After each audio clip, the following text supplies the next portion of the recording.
this is kind of just generally in life as well.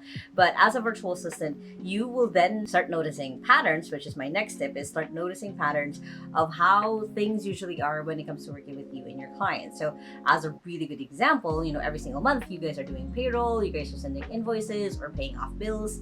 It is preparing for those because you're starting to plan ahead. So it's also noticing the patterns of like, hey, every 15th we do this, every 20th we do this. It's such a small, window of time. So I want to make sure that I'm prepared for both.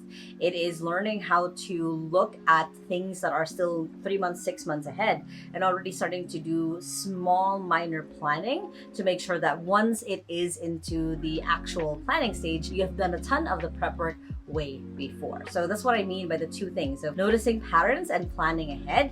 And when it comes to the noticing patterns part, a lot of the time when it comes to business, there is a certain pattern of when things go up and when things are a little bit tighter.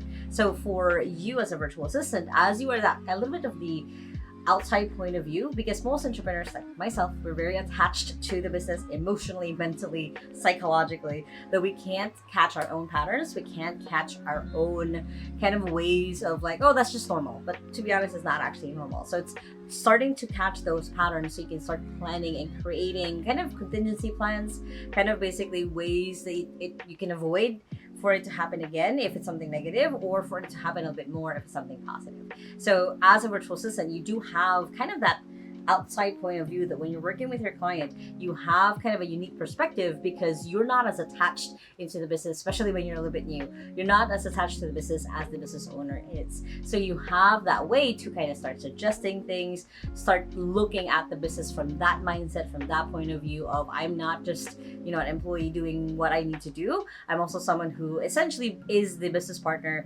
of my client, where I'm helping them grow this business. So of course I can grow. So when you start learning and kind of really cultivating that mindset, the better and better your relationship with your client is, and of course the more that you can grow and succeed this year.